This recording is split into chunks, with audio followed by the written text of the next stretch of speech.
between Bordeaux and Burgundy, and this week it had to be Bordeaux, of course, because we're in the middle of the En Primeur campaign. And in fact, my report came out this morning on Vinous, so go to the website if you want to read that. So it's been a very busy day for me, and of course, one of the wines that's sort of very important for me is in Pomerol, having written the book, and one of the people, or one of the families very important is my interviewee's family, Edouard Moueix, speaking to us in Libourne. Hi, Edouard. Hi, Neil. How are you? Hello, everyone. I'm not too bad. A bit of a crazy day. So this is my sort of relaxing hour, just speaking to you. Good. Well, I'm glad. How's your day been? It's been very hectic because on top of being producing family, we are wine merchants, and we've had a lot of releases, mainly from the left bank. So it's been firing nonstop. This is something I've learned about 10 minutes ago. I always thought that you only deal with the dozen or so right bank wines that I taste every primeur, but actually you are involved in, as a business, the whole of Bordeaux. So well, it's actually the main part of our activity. Our own properties represent about a third of our activity overall. So it's still extremely important. And the production part is a hobby and a passion more than work. Yeah. What we'll do like usual. We'll talk a little bit about maybe the history of your family, if that's okay, and then I'd like us also to talk maybe a little bit looking at the different chateaux you have in Pomerol and Saint-Emilion and your sort of perspective on them and what might be your favorites and so on. And then we'll maybe talk about sort of general things in Bordeaux, whatever people want to discuss.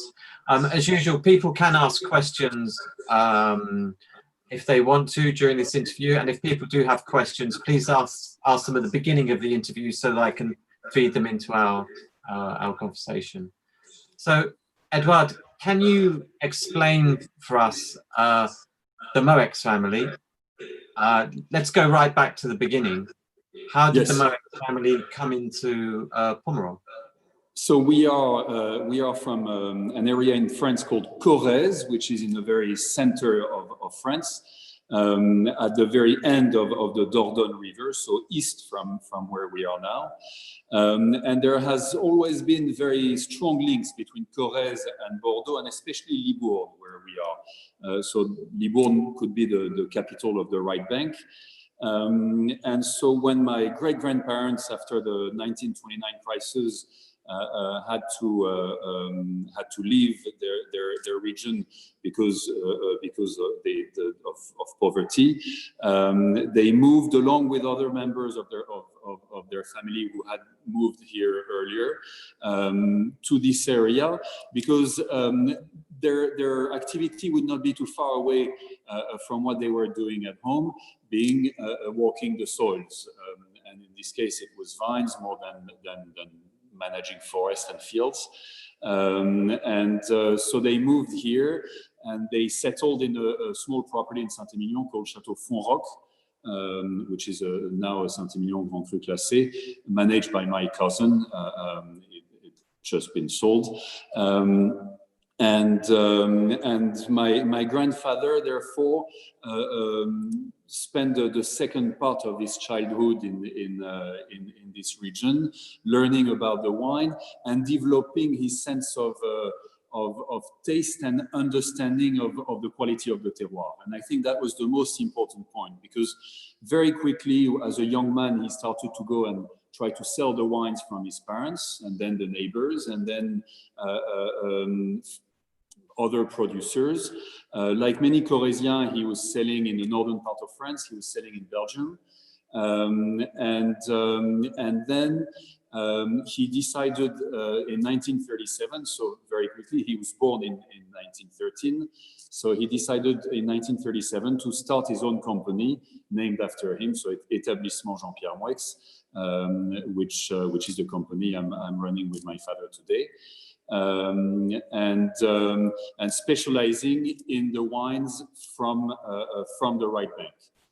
Yeah, we've got a photo of Jean-Pierre here. I just this is the one I used in the book actually, because he looks quite a formidable man. He, like, can you tell me what what kind of person was he? Personality. Well, I had a grandchild relationship with him, so it was a very good relationship. I'm not sure my uncle nor my father would have the same image, but he was a man who was who demanded respect. He had a great aura, and he clearly had a quite imposing physique, as you can see, especially for his generation. And he had a great knowledge of things. He was very curious, always wanting to learn more, and therefore, thanks to that general knowledge he had of things, he could analyze the elements in a slightly faster way. Extremely bright person, so charismatic and bright. And when you were talking to him, you felt almost like you were the only person alive in the room. So he had that effect on people, and a great lover of wine. In both, of course, production but consumption as well. The main quality of a wine for him was volume. And mainly volume of consumption, but it defines the style of wine that today we are still producing, where we always have the approach of the consumer more than the representation of our own perception. You know, we of course want to express the terroir, but the consumer, the pleasure of the consumer is our main matter. And he was, just come back, Jean-Pierre, he was also, when he was a young man, he was very much interested in art as well, wasn't he? Is that correct? So he had many interests, among which art was probably the main one. And he started to collect arts at a very young age, at the age of 17 years old, when he had absolutely nothing. But art was not as expensive and elastic as it is today, fortunately. And so he was a true collector, in a sense where he would be trading non-stop, and he would fall in love with new artists, with new art pieces. And so the activity in his house, when my father and my uncle were young, was every weekend was to move the paintings around, so he could live with them in different ways and places. And the number of chef-d'oeuvre of great piece that came through his collection is absolutely mind-blowing. But very often he had to sell them in order to purchase some more, you see. So it was a true passion. He was an art lover, even more than a collector, I would say. Was it Jean-Pierre who was friends with Francis Bacon? Actually, it's more like my father that was father, yeah. Francis Bacon, and he, but my grandfather was the one supporting the work. Oh right, yeah. So without Jean-Pierre, maybe Francis Bacon would never have been known. No. That's absolutely not that way. But it's true that he was highly attracted by Francis Bacon's art, and I guess he was attracted by the power and the depth, which is he was also attracted in the wines he was drinking. Yeah. And I actually think that on the grave of Francis Bacon, there's written he loved the lees of great wines, and I think that's something that talked to my grandfather as well. Yeah. And then we should talk about your father, Christian. Yes. Can you tell us about Christian Moueix and his kind of his story in the right bank Pomerol? It actually really started with my grandfather starting to purchase vineyards. So in 1950, my grandfather purchased La Fleur Pétrus, in 52 Magdeleine in Saint-Émilion, in 53 Trotanois, etc., etc. My father was very much in love with the production of wine, with the vineyard side. So after having studied agronomy in France, he went to study winemaking at UC Davis in California in 68 and 69. Great years to be in California, I guess. When he came back from the States, he joined the family business in 1970, starting as the manager of the vineyards. And that was, there he is. That's my father. Yep. After a good meal. I think it was actually. It was after a very long lunch, if I remember. Exactly, and it seems like a lunch in the refectory. So it's you mentioned it in your the article you released today, and so it's the picture shows perfectly the mood we're in when we're having those lunches. Yeah. Yeah. But so very much the passion and the love of my father is the production, and it's a passion that goes all the way to obsession. And so when my father took over the company when my grandfather retired, so in the early 90s. Of course, he kept on developing the wine merchant company, but his focus was very much on the vineyards that we were lucky to produce wine on. And he made that very important decision to concentrate his efforts on the top terroir of Pomerol and Saint-Émilion. We were lucky to have many properties in Fronsac as well, and in other parts of Saint-Émilion. And he decided in the late 90s to really concentrate on the plateau of Pomerol and on the plateau of Saint-Émilion. And of course, we must mention Vinous in Napa Valley, which is a venture he started in 1982, with the first vintage being 1983, the first vintage of Vinous. And at the time for him, it was the realization of a dream he had been running after since he had fallen in love with California. A dream that demanded a huge amount of work, as you can imagine, working in Bordeaux, launching a new vineyard in Napa Valley, which had nothing to do with the Napa Valley we know today.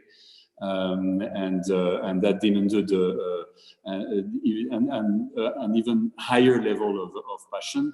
But the success that he has managed to reach with everyone, all the different teams at Vinous is quite phenomenal as well. But that shows the element of obsession. In order to do that from afar. So would you say, like, your grandfather Jean-Pierre was more interested in the business side, whereas Christian was had a little bit more invested in the vineyard and the winemaking? Would that be true, or am I reading too much?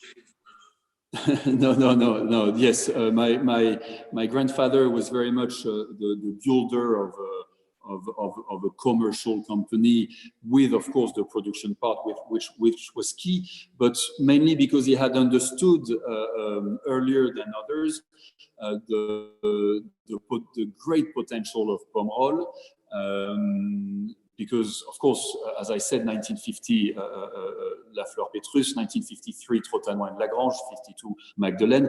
A young man having just started his company 13 years ago, those vineyards were were not searched after. So their value was extremely low, and he saw the potential in those great terroirs.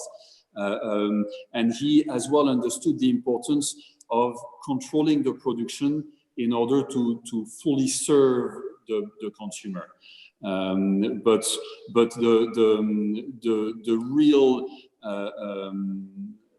the real development of production in the company is with the arrival of my father in 1970 and the dedication to producing better wines. Yeah. And then let's talk about yourself, Edouard. I mean, the first time I met you was very, very long time ago when you were, I think, working at Corny and Barrow maybe in London, and I think we went for a Chinese or something, and I'd only been working in wine a few months, I think, and I didn't have a clue who you were, so didn't realize how important. No. So can you tell me, I mean, like, coming from, a famous family, did you always expect to go into wine when you were younger? No. Like every young man, of course, I wanted to do everything but what my father was doing. I've always been interested in wine. I've done a lot of trainings, as one does on vineyards. Where during the holidays, you go and walk in the cellars, Easter holidays or things like that. Participating to the harvest, doing little trainees, as what I was doing at Corny and Barrow when we first met. And as you said, even me, I had no idea who I was, and honestly, it was not really the center of the attention. But by learning little by little the production and the trade, without really concentrating so much onto it, I didn't realize the passion I had for this world, and it really came a little bit by surprise. But when I had a first experience in a completely different field, and when I had the opportunity to join the company, starting to work for a year in Japan, which is a place that is dear to your heart, and then 2 years in California before coming back to France. Of course, it helped a lot to broaden a little bit the vision I had of this world. And when I finally came back physically in France in 2004, there was not that much room for me. People were not expecting, waiting for me to save everything. Nothing needed to be saved. And so I concentrated on the wine merchant side of the company, developing mainly a part where we were completely absent, which is the left bank, and the great wines of Cabernet Sauvignon. Maybe the fact that I had drunk a lot of them in California triggered that interest. But that's what I've been concentrating at the beginning, and then joining more and more the production side, knowing that my father is still fully involved in the production side of the company, and it's something we're doing together. And it's great because you have both the knowledge. 2019 was his 50th harvest, and as well the sort of less controlled passion that I can bring, and having the balance of those two sides is quite interesting, especially at the time of the harvest. Yeah. What's, just out of interest, what's your earliest memories of wine? Because I have this vision of like you and Christian, and maybe your grandfather Jean-Pierre, and you're around a table drinking, I don't know, Chateau Noir 45 or something for Tuesday dinner or something. Was it like that, or is that just imagining? It was not really like that, but the wines we were drinking were what we could call amazing wines now, and very searched after, but at the time they were not that searched after, so it was not that big of a deal. But my first memories of wine were actually at my grandfather's table. We were having lunch there almost every Sunday, and we had the typical chicken and French fries, and we had. Pardon me? Not McDonald's, I assume. No McDonald's. No. It was chicken wings, but slightly fresher, I guess. Yeah. I remember precisely my grandfather serving a glass of wine to my sister and myself, and my grandmother saying, "Oh, Jean-Pierre, that's enough," and him saying, "Oh, they need to learn. Come on, leave me alone." And so these were the very first memories for me. Those with my father, my mother, my grandfather, my grandmother, and those Sunday lunch were very memorable. Very impressive. Is there any particular bottle that you remember that sticks in your mind, and you like maybe changed how you thought about wine or made you understand it? I wish I would be able to give you an answer, but it was so normal in our environment. I mean, we were not drinking water at the table, and so for me, wine was never a discovery. It really grew on me, but it is the environment I was bathing into. And it was not even possible to have a meal without at least one or two different wines. So I don't have a striking memory of a specific bottle. Yeah. But just the moments. That's for me what really marked my childhood is the just those important moments spent together.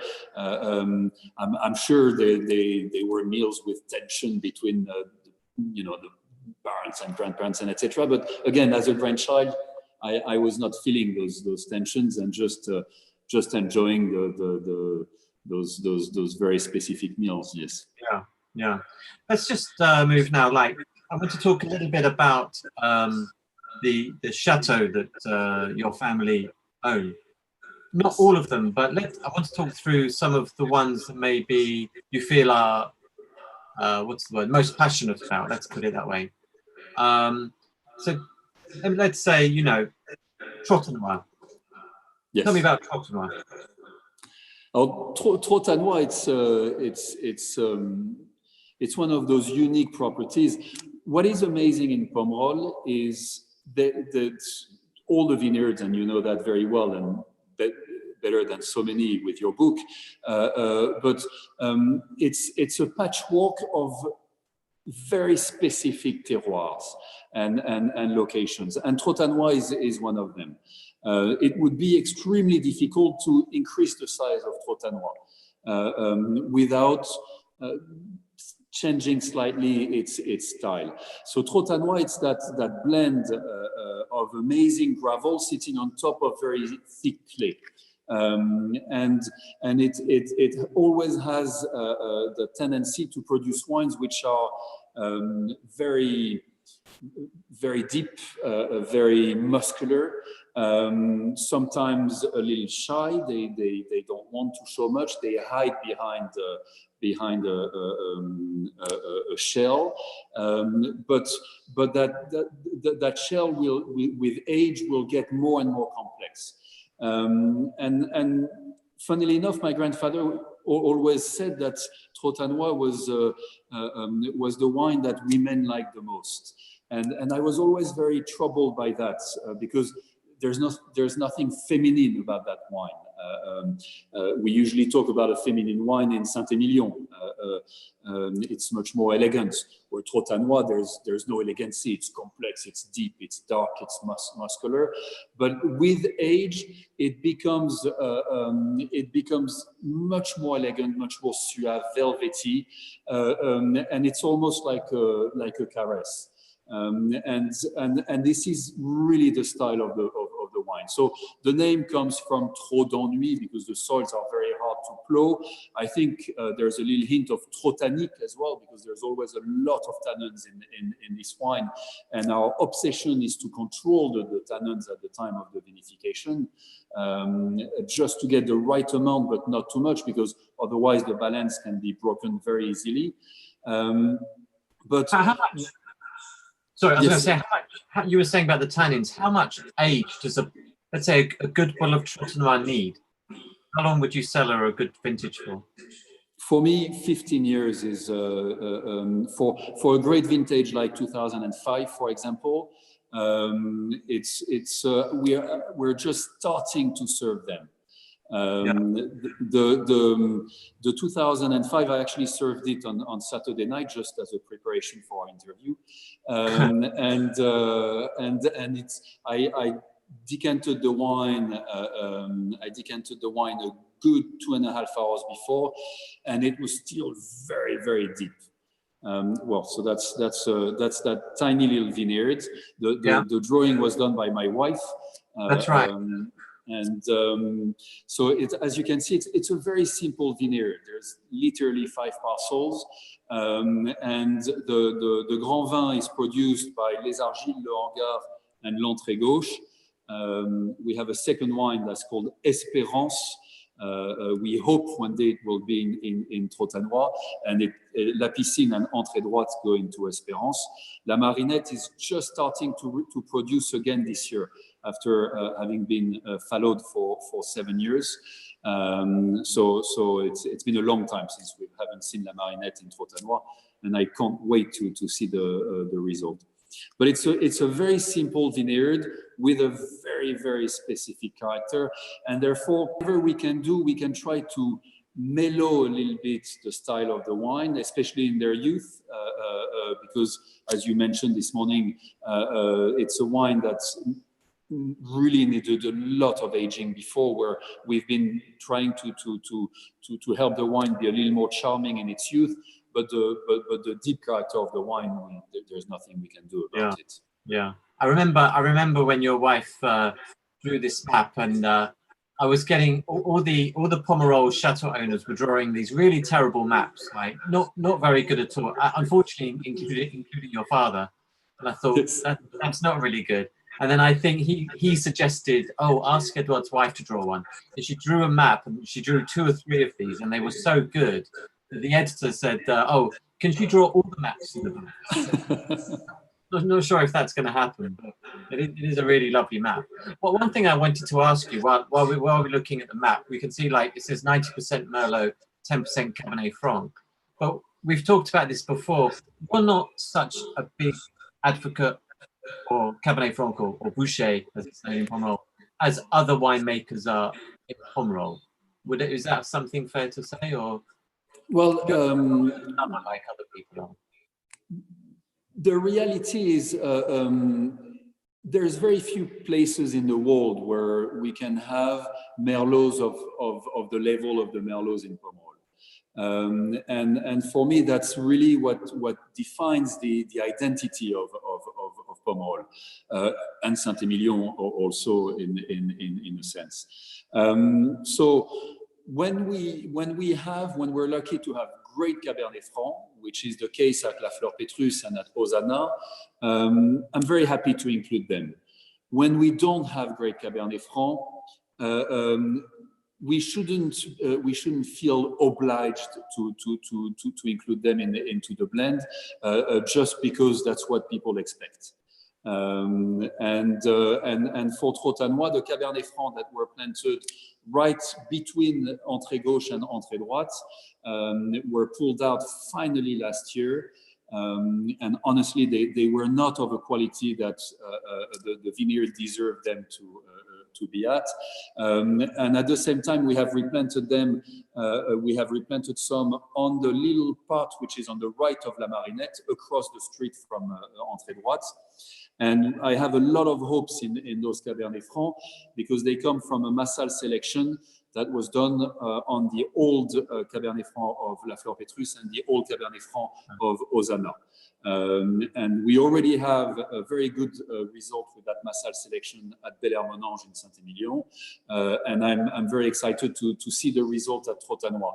But it will not modify tremendously, and it should not modify tremendously the style of Trotanois. And honestly, for us, it's not a research of a new grape variety because of global warming. The change of climate is obvious. We are all witnessing that everywhere where we live.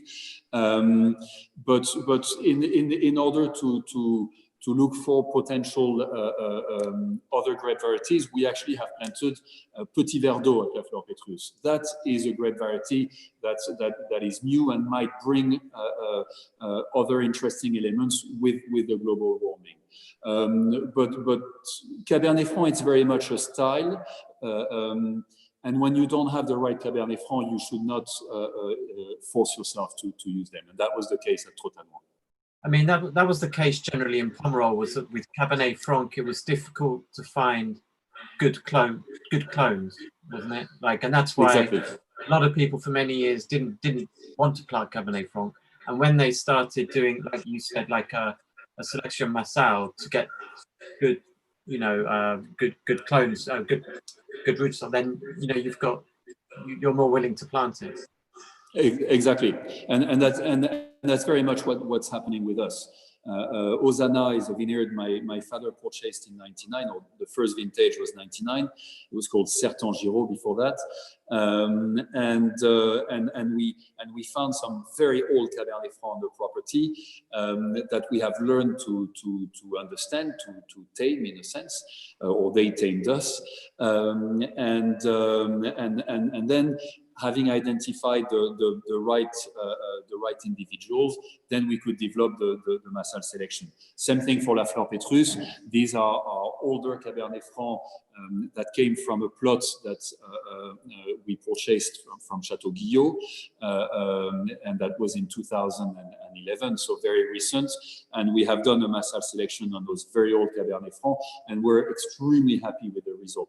But that takes time, and before that, we did not have access to those great individuals. Yeah. Well, staying on the subject of grape varieties, we talked earlier that you are sort of selling a lot of the wines on the left bank. Do you have a kind of not a dream, but like would you be interested in making a Cabernet Sauvignon dominated Bordeaux? Is that something you would, if somebody offered you next year, they said, Edouard, you can make a left bank wine, is that a challenge you would accept? I would be extremely intrigued, for sure.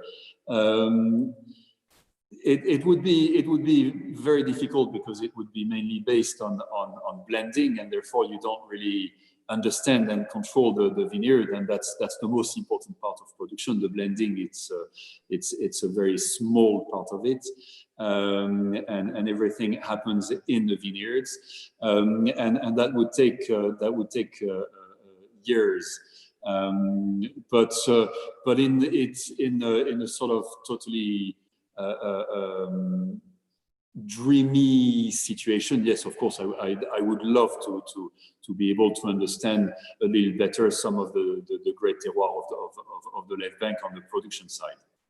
And you've already mentioned that you've planted a little bit of Petit Verdot. Would you ever plant a little bit of Cabernet Sauvignon? Because some chateaux like La Conseillante, La Bourgelle are planting a few rows of Cabernet Sauvignon now. Are there any of your vineyards where you would maybe consider that in the future? It's something we can really consider. We are not yet at that stage. The Petit Verdot we planted at La Fleur Pétrus was on a very specific parcel that was not very well adapted to Merlot, not very well adapted to Cabernet Franc, and it really worked for us to plant that half hectare with Petit Verdot. Today, we don't have yet a parcel where we feel that we don't have the right grape variety on it. But it's clearly something that can come very quickly if we find ourselves with you know, a certain evolution of climate. But the problem is, you know, the global warming, the main impact it has on the vineyards, it's the management of water. Sometimes we have too much, sometimes we don't have enough. I think that's one of the strong elements of 2019 was that early stress in the month of July that has truly defined the vintage and the depth that we can find in the vintage, the natural concentration, not of fruit but of structure, and totally saved by a rain that arrived on July 26, a little bit by accident. And so, you know, what's interesting is that rain on July 26, I'm sure you found it in all the reports, whether it was Saint-Estèphe, Saint-Julien, Pomerol or Saint-Émilion, because that was really the turning point for the entire region. Would Cabernet Sauvignon have behaved better than Merlot on one of the parcels of Trotanois, for example? I'm not convinced today. It's a possibility, but I'm not convinced today. And the other element which is key is we have very tiny vineyards. Trotanois is 7.2 hectares. Osana, it's 4 hectares. So we have very little room for running experiments. La Fleur Pétrus, it's a little larger. La Fleur Pétrus, it's 18.6 hectares. So we have a little bit of room to experiment on 1 or 2 parcels, you see, and that has a big impact on the potential plantations. Just before, I want to talk a little bit about the harvest because I know it's very important for your family and for Pomerol. Just before we do, I had one question come in which I thought was a really good question, which I'm going to ask. This is from Laura Holmes Peters. What's the best part of working with your father, and what's the most challenging part? Alors, the most challenging part, because we tell one another what we think, which normally in a work environment doesn't happen. Wine critics. And sometimes it can be very painful. In both directions. So then you have to learn how to manage the pain and not be as rough. And I'm talking more for me right now. The best part is that you tell everything to one another. And so it's very much a black and white thing. It can be great and it can be very difficult. It can be very hard to hear. But it's so amazing to be able to exchange in full transparency. And again, it is not something that you can have in a work environment very often. Yeah. And the rest, it really depends on the day, you know. And like it's almost a second marriage. I spend more time with my father than I spend with my wife and my kids, and so you do have to manage the relationship as you manage a marriage. Right. Yeah. And let's just move on to the harvest, because that's kind of often where I see you and your father sort of, you know, together. I mean, the harvest is very important. I mean, you've got different properties. How do you organize it for a start? Where, you know, the harvest is coming, the picking date's coming, and you've got some vineyards in Saint-Émilion, some in Pomerol. Are they picked in the same order every year, or how do you approach it? So we are very lucky to have a large team of harvesters. So we actually have 2 teams of 60 people. Of course, everything is harvested by hand. And those 2 teams can be extremely mobile, and we will pick per parcel. 20 years ago, things were very different, and we would pick roughly always in the same order. We would start on one parcel of the vineyard and then move towards the other side of the vineyard and move on like that, and have roughly the same cycle, the same pattern. Nowadays, it changes every year, and it's very much the parcel that decides, you know, the level of maturity of the parcel that decides where we're going to start. And sometimes we can start with one parcel on a given vintage and finish with that very same parcel on the following vintage. But so we do manage the 10 vineyards that we have as if it was one large vineyard. The only difference, unlike what we can see in a larger vineyard, is that we have multiple cellars and therefore multiple sorting tables. And so we had to organize ourselves with 5 different sorting tables that will rotate, that will move from one cellar to another. And then those 2 teams of harvesters that can pick in the same day 3 different properties.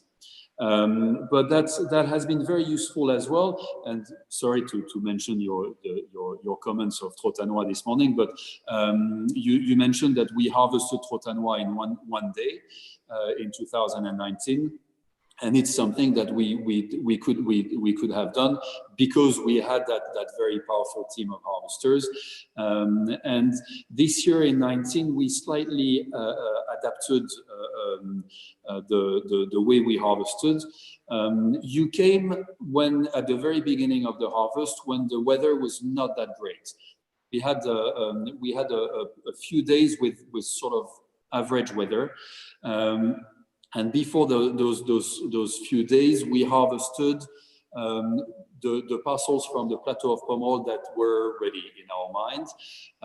So we had harvested all of Trotanois, all of La Fleur Pétrus, all of Osana, and a few parcels of La Tour à Pomerol.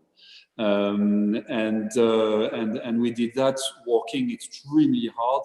And we're lucky to have harvesters, for many of them, that come back every year. Some of them, it's even the second or the third generation. So it's very much a family story. And they are passionate about what they do. And when we ask them to work harder and longer hours, they understand that it's not to abuse them, but because it's necessary for the quality of the wines. And then after those few days, we completely changed our approach because the weather became extremely hot. We had that burning sun, which is one of the new elements in the last 10 years. And so we only harvested in the morning because in the afternoon the fruit was too hot. And it would have demanded too many movements of the must to bring the temperature down.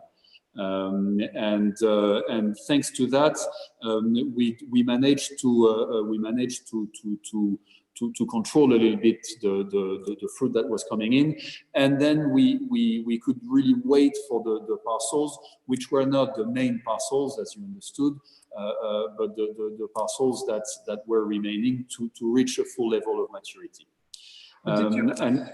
Yep. I was going to say, like, did you ever feel like, say, 15 years ago, many winemakers were thinking pick as late as possible, but especially like Christian was always one of the you'd say earlier pickers. Did Christian feel a little bit out of sync with what other people were doing? Do you think like that sort of changed in recent years, hasn't it? I mean, what do you think? Well, clearly, we've always been earlier pickers, but for many reasons. Of course, because we like fresher wines. As I said, we like balance in the wines, and it's true. In those years, we were not following the trend. We've never been very trendy people either on many fields, but that's an element where my father and us today we have a very clear vision of the style of wine we want to produce. And that style, I mean, the term over maturity doesn't come into that style. The other element which is key is we mainly have Merlot, as we mentioned earlier on, and Merlot is an early maturing grape variety, and therefore it's very often was ripe before other varieties. Another element is we are extremely present in the vineyard throughout the spring and the summer. My father introduced for the first time green harvest in 1973. So it really goes back many years. And since 73, he has fine-tuned that green harvest approach. It's something that he's still fully in charge of. It allows us to have the best possible homogeneity on the vines at the time of the harvest. And therefore, very often, in this case, sorry, we don't have to wait for the late cluster, you know, because that late cluster has been cut in the middle of the veraison. Yeah. Thanks to that, very often we could gain 3, 4, 5 days, and that's also one of the reasons why we were and we are still picking on the earlier side. But early doesn't mean green, and we are still aiming for maturity. And the most challenging part today is the sugar, actually. And therefore the alcohol is the concentration of sugar in the berries. How do you control the sugar? I mean, we don't really control. First, one way is, of course, to leave a wider crop on the vines. But if it's not homogeneous, it's not worth it. But the date of harvesting is very much the only way to control it, because the longer you wait, the more ripeness, but concentration there will be. And it's that concentration that can be tricky. It's something that we've been working and paying attention to for many years in California as well. So it's in the heart of our attention, and it's been for many years. But it's true that that is an important element. We try not to reach 15 degrees on a given vintage. We usually remain around 14.5, 14.7, which for us is very much a maximum we want to reach in order to keep the balance of the wines. And as well, you need freshness, you need acidity, you know, and so that's that freshness which makes the wine drinkable, which brings the drinkability and allows the wine to age longer. You get it by picking slightly earlier. Just moving on to the winemaking, you have like your principles about winemaking. How does it differ between each property? Well, it differs between each parcel. There is no written recipe. And as we taste berries before the harvest in the vineyard every single day, we taste the tanks, of course, every single day. And we are extremely careful about the extraction of the tannins, because we don't like that sensation of having your cheeks stuck to your teeth, you know, that drying sensation, which comes with tannins that are too rustic and sometimes in too large a presence in the wine.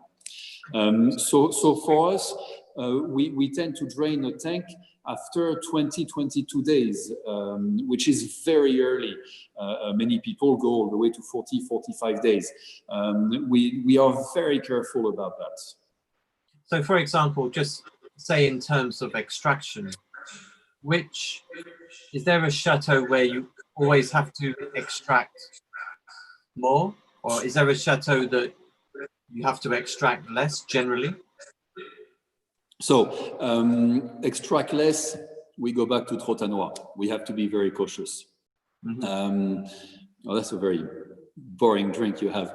I'm sorry, I've been hard at work all day, and I haven't had time to sort of find a bottle of wine. So I will later.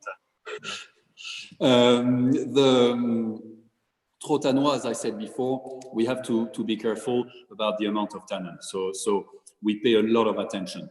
To extract more, not really, because more is never the answer. But clearly at Bel-Air-Monange in Saint-Émilion, where we have a limestone-dominated terroir, so completely different style of wine, much more mineral. We sometimes with the acidity that comes with that minerality, we need to go and get a little more flesh, and therefore comes a little more structure. So yes, in this case, we might sometimes push a parcel a little further, but for us, pushing a parcel will be 25 days.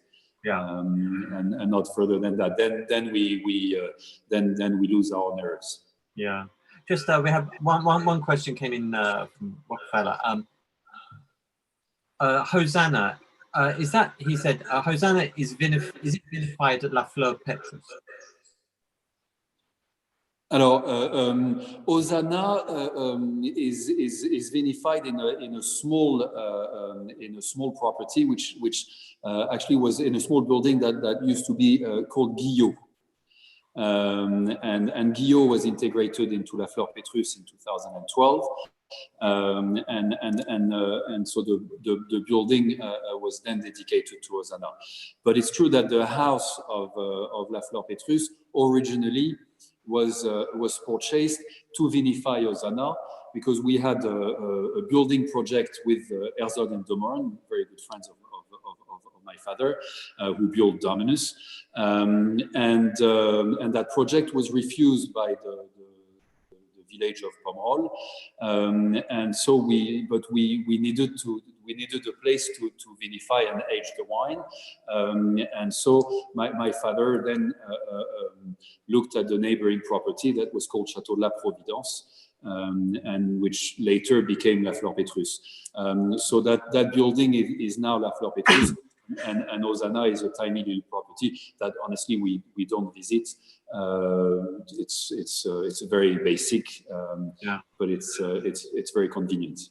Yeah, I mean we've got a few minutes left. We do have to talk about the 19 vintage. I think. Just give me your perspective on the 19 vintage. Does the 19 vintage belong in the all-time greats like the 05, 9, 10, 16? Does it belong there? What's your opinion? I think it's the definition for me of a great vintage is when there is an homogeneity throughout Bordeaux, and every property, every level of wine is greater than what it normally produces, and I don't think it's the case in 19. There are a lot of areas, there are a lot of regions that have not produced a wine of the level of their 18, for example. So in that sense, it's not a great vintage, but there are some great wines, you see. And for me, 2018 is a great vintage. 2019 is a vintage of great terroir, because the way the soil handled the management, naturally the management of the water. Yeah. Because the stress was the key element. I mean that's what I found when you went away from the great terroirs and the well-known names. The quality did go down quicker than other vintages, like maybe 18, maybe definitely 16. I did find that. And Pomerol I thought did very well in 19. Why is that? What factors make Pomerol a strong appellation? Well, the clay is a soil that retains that retains quite a bit of humidity, and so in end of June and the first part of July, when we had no no rain whatsoever. The clay held the water. The iron deposit held the water, and so that helped a lot. And clearly, I don't think on the plateau of Pomerol, and as you mentioned, there are some fantastic wines. Conseillante, Vieux Sertan, l'Évangile are exceptional wines, not to mention Petrus, of course. You can see that there's no feeling of pain in the wines. You know, there's no feeling of suffer from the vines, which is something that we can find in other areas. Yeah. And in Saint-Emilion, the limestone as well held the water extremely well, and we haven't suffered from stress either. Then after the difference between the wines, it's a question of position towards the sun, and that's an element that we see more and more, which is in the center of our attention in California, and has been for many years. But in Bordeaux, it's quite new. The orientation of the row with the global warming will become more and more important, in order not to have burnt berries on one side and slightly unripe berries on the other side. Yeah. Just two minutes left, so I'm going to ask you this question. You've got you can only drink one more bottle of wine. The world's going to end tomorrow. I think that's how we're all feeling at the moment. But the world's ending tomorrow, and you can have one last bottle of wine of anything you want, any wine you can dream of, your desert island wine. What would you choose to drink? So when we purchased the vineyard of Bel Air, which is now called Bel Air Monange, which happens to be my home, we were extremely fortunate to purchase the cellar of Madame Dubois-Chalon, and her cellar was extremely deep. It was in the quarries, and the oldest bottle we have, and we only have one bottle, and we had that fight with my father. That bottle is 1816, 1816. And my father absolutely wanted to drink it in 2016, and I consider that we don't own that bottle. It's not something that belongs to a family, and therefore we don't have any right to open that bottle. But if the world was to end tomorrow, I would probably pop that cork. Yeah, you'll probably find that the world's going to end tomorrow the next time I come down to Saint-Emilion and I say, hey, have you heard the news? The world's ending tomorrow. Have you still got that bottle of 1816? So. Exactly. Edouard, we've got to wrap it up there. It's been absolutely fantastic talking to you about Pomerol and your family and winemaking and vineyards and the 1816 vintage. So thank you very much for joining us, and I hope to see you in Bordeaux when we can travel a bit more freely.